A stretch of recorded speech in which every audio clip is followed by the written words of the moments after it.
Everyone believed Bing Crosby and Bob Hope were best friends. Their comedy was perfect. Their chemistry was natural, but it was all an act.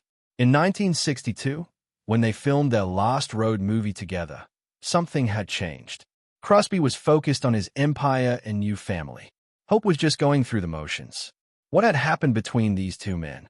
The answer lies in a secret that Hollywood tried to bury. Their friendship was never real. It was always just business. And business was about to end badly. Harry Lillies Crosby was born on May 3, 1903 in Tacoma, Washington. He came into the world in a modest home his father built at 1112 North J Street. His father worked as a brewery bookkeeper, barely earning enough to care for 7 children. His mother was a second-generation Irish-American who loved music. For years, the family moved from one rented house to another until they finally built their own home in 1913. It's almost hard to believe that this boy, born into working-class poverty, was a descendant of Mayflower passenger William Brewster and would one day sell more than 300 million records. The boy everyone called Harry would eventually become Bing, one of the most famous names in American entertainment. The nickname came when he was 7. He was obsessed with a comic strip called the Bingville Bugle in the Spokesman Review. It was a parody of small-town newspapers and made him laugh until his sides hurt. A neighbor, Valentine Hobart, started calling him Bingo from Bingville. Soon, it was shortened to Bing.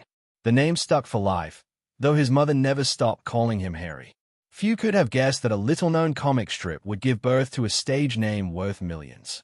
In 1906, the family moved to Spokane. The neighborhood was known as the Little Vatican because so many Catholic families lived there. Gonzaga University and Gonzaga High School were just blocks away, and both were run by Jesuits. Bing became an altar boy at St. Aloysius Church at 13. Almost everyone he grew up with went through Catholic schooling from start to finish. His parents even bought a photograph which introduced him to Old Jolin, his first musical idol. In 1920, Crosby enrolled at Gonzaga University to study law, just like his older brothers. But his real passion was music. Without telling his parents, he bought a mail-order drum set and practiced until he could join a band called the Musical Elators. They earned more than most college graduates could hope for, and Crosby decided to drop out just 2 months before graduation. He had been a strong student, once giving a graduation speech called The Purpose of Education. He was also a talented athlete, winning 7 swimming and diving medals in 1915 and playing varsity baseball. His parents thought he was on the path to a respectable legal career. Instead, he was plotting a very different future. On October 15, 1925, Crosby and his friend Ulrika set out for Los Angeles in a battered 1916 Model T Ford. They had little money and big dreams. The trip was chaotic. They stopped in Seattle to audition for hotel bands, visited speakeasies in Portland and San Francisco, and even played a week in a Tacoma theater. Their car broke down near Bakersfield, and Rinka's sister, Mildred Bailey, had to rescue them. That breakdown changed everything. Bailey got them an audition with the Fawn and Marco Theatrical Company, which booked them for 40 West Coast theaters at $75 per week each. A year later, Crosby would be part of Paul Whiteman's famous orchestra in New York. In 1926, Whiteman offered Crosby and Rinka $150 a week. At the time, most Americans earned about $25 to $30. But Crosby's drinking soon caused problems. He was arrested multiple times for drunk driving and once had to be brought to a film set in handcuffs while serving time for an accident. Whiteman's gamble could have ended in disaster, but it launched Crosby's career. Their first recording session almost ruined it. In 1926, Crosby and Rinka recorded I've Got the Girl with Don Clark's orchestra, but the engineer recorded it at the wrong speed. The playback made their voices sound high and comical. In an era where bad first impressions could kill a career, it was a humiliating moment. Crosby learned from it, developing the studio discipline that would later make him the most successful recording artist of his time. In 1927, Harry Barris joined the group, and they became the Rhythm Boys. Barris was a songwriter who created hits like Mississippi Mud, At Your Command, and I Surrender Day. His songs helped shape Crosby's career, but disputes over money and credit eventually strained their partnership. During these years, the Rhythm Boys toured with jazz legends like Bix Spiderbecker, Tommy and Jimmy Dorsey, Jack Turden, and Hoagie Carmichael. Crosby soaked up the improvisational style of jazz, but he also adopted the hard-drinking lifestyle that came with it. These connections cemented his reputation as more than just a pop singer. By 1929, tensions with white men were high. Crosby's behavior led to their firing off the King of Jazz, but they were soon rehired for $900 a week on the old radio hour. In July 1930, they joined Gus Arnheim's orchestra at the Coconut Grove, a move that betrayed their contract, but gave Crosby massive exposure. By May 1931, they walked out of the Coconut Grove claiming their contract had expired, even though it still had 9 months left. It burned bridges, but it also proved that Crosby was willing to take risks to control his career. Bing Crosby married actress Dixie Lee on September 29, 1930, despite friends warning him about her drinking. At first, it looked like a perfect Hollywood match. Dixie had just signed with Fox Studios in 1929, but in 1935, she left acting to raise their 4 sons. Bing gave up drinking after they married, but Dixie's addiction grew worse.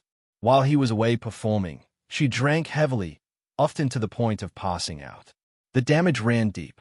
Specialists at USC later studied old photographs and believed their twin sons, Dennis and Philip, were born with fetal alcohol syndrome.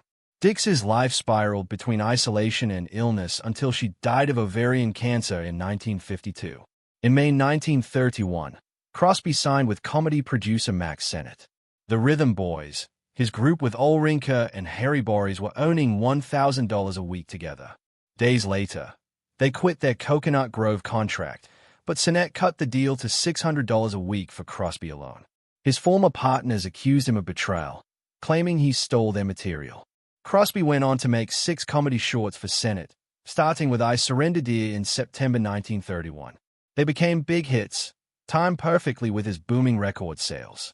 But the friendship with the Rhythm Boys never recovered. His big solo break on radio almost fell apart before it began. On August 31, 1931, CBS had him book his own 15-minute show at $1,500. A week after rehearsing all afternoon in an air-conditioned studio, he developed severe laryngitis. He missed the second night, too, leading to rumors he was drunk or too nervous.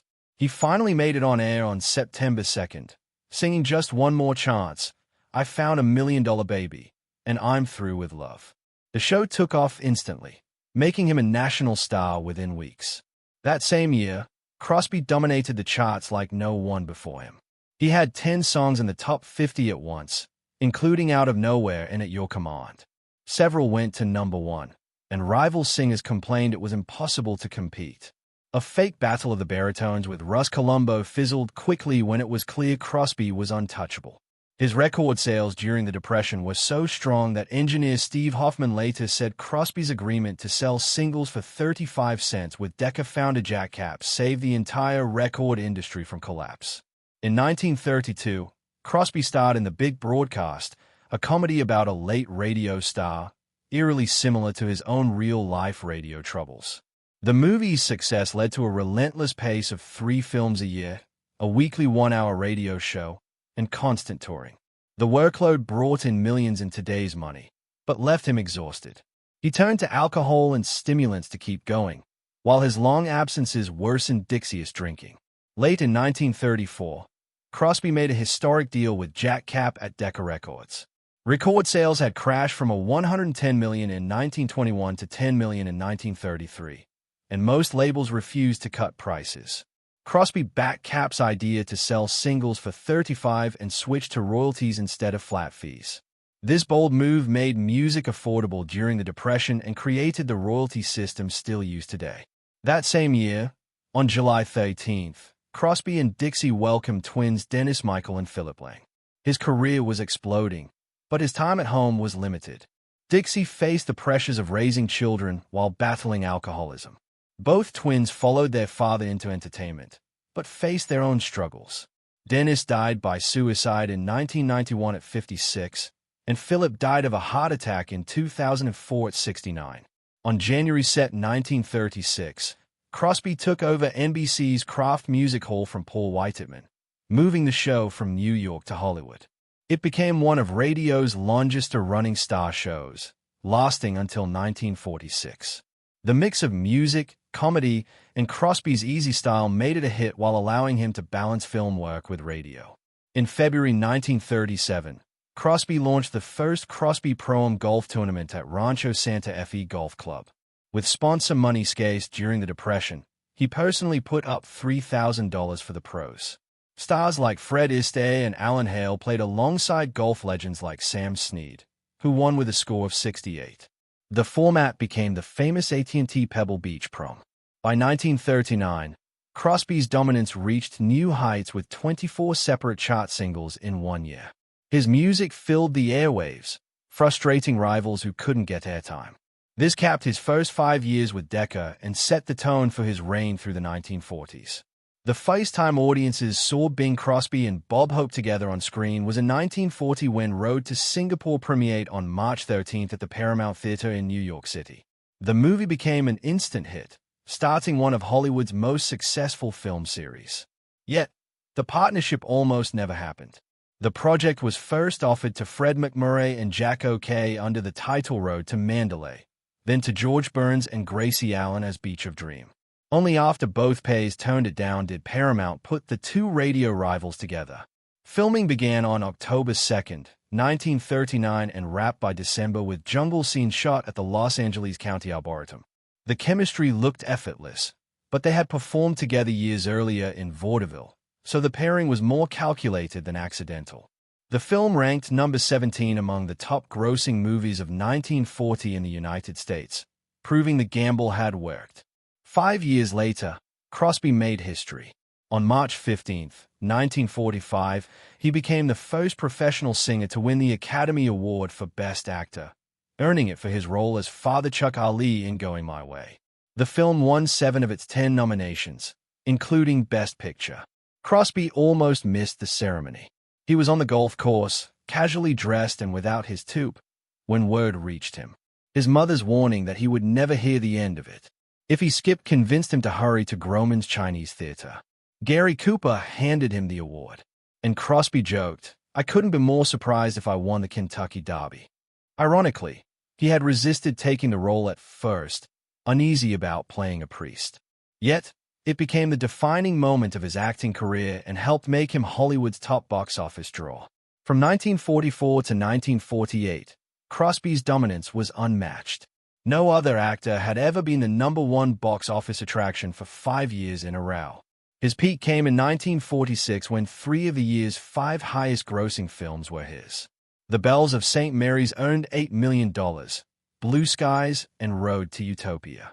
Those 3 alone brought in $18 million in rentals.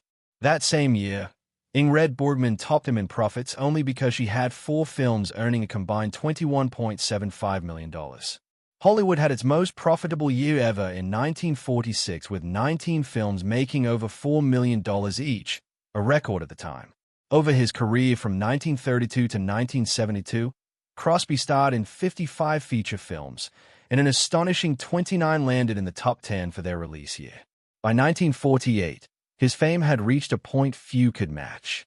That year, American polls named him the most admired man alive, placing him above Jackie Robinson and even Pope Pius XII. His music was everywhere. Music Digest estimated that his songs made up more than half of the 80,000 weekly hours of recorded music played on U.S. radio during World War II. Yank magazine credited him with boosting soldiers' morale more than anyone else, and he raised $14.5 million in war bonds.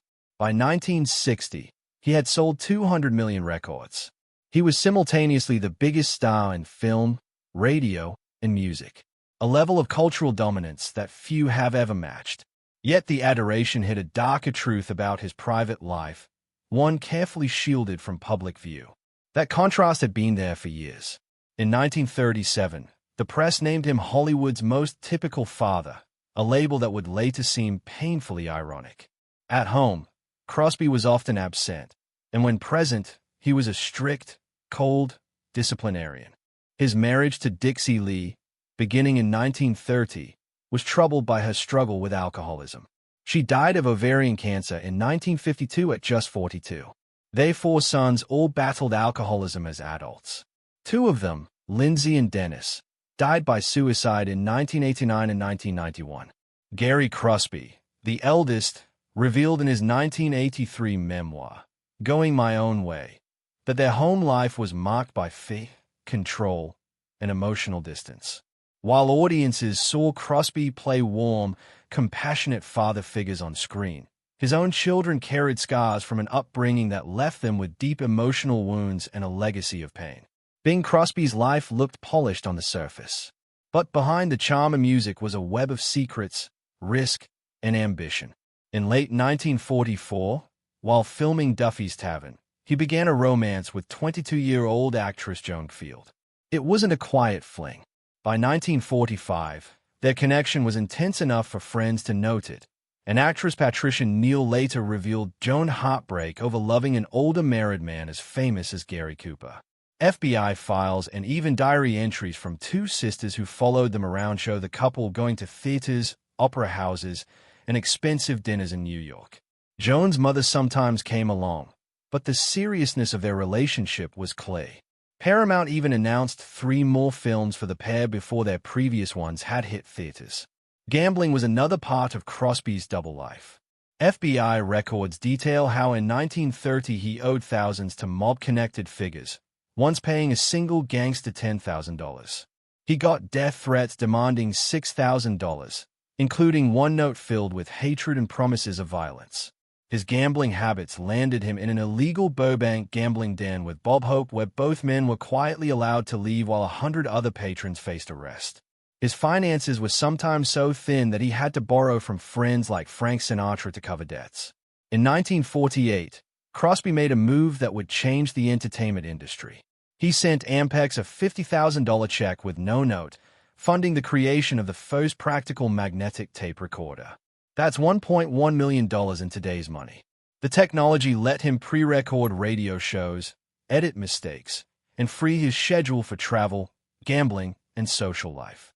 He gained exclusive distribution rights west of the Mississippi for Ampex recorders and 3M tape, making a fortune from the very technology he helped develop.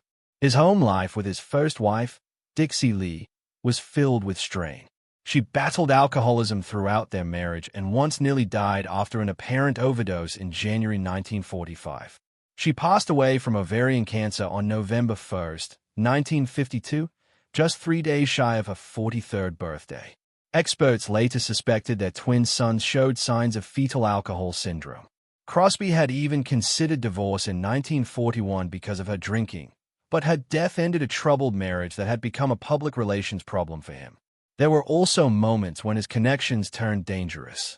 FBI files describe an incident where after an all-night drinking binge with criminals, Crosby went into a rage at a nightclub. 2 armed men restrained him while others forced a witness into a car, handcuffed him, drove at high speed, and beat him. His friendships with mobsters and his habit of paying them off were well known to the Bureau, and J. Edgar Hoover kept personal watch over his activities. In 1954, Crosby met 23-year-old Catherine Grant while she was interviewing him during the filming of White Christmas. He was 54. They married in 1957 after she converted to Catholicism, and they had 3 children, each of whom built their own careers in acting or sports. Catherine spoke later about the challenges of being married to someone with traditional expectations in a changing era. Even as she pursued her own film career, Crosby's wealth grew through business ventures far beyond music and film. He bought a 25% stake in the Pittsburgh Pirates in 1946, owned television stations in Los Angeles and Portland, and developed affiliates near his alma mater. His horse racing and other entertainment investments added millions more. His forward-thinking approach extended to television production. On November 11, 1951, his company demonstrated the first videotape recording system. The early version was blurry, but by 1952, it had improved enough to impress the press. Crosby understood that owning his shows and being able to record them on his own terms would pay off for decades, and it did. Even his famous partnership with Bob Hope eventually faded. By the time they filmed The Road to Hong Kong in 1962, their friendship had cooled into a purely professional arrangement. Dorothy Lamour was barely featured. The jokes felt scripted, and the easy charm of earlier films was gone. For Crosby, The focus had shifted. The man who sang White Christmas to millions was now just as invested in his empire, his new family, and protecting the carefully crafted image that hid the chaos behind the scenes. Between 1960 and 1977, Bing Crosby kept a strict ritual for his eldest son, Gary.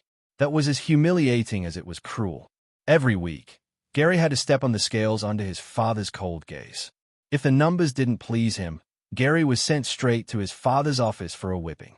Crosby didn't stop at private punishment. In front of strangers, he called Gary names like bucket butt, satchel ass, and my fat kid. Gary later admitted he had a broad backside as a child that drove his father crazy.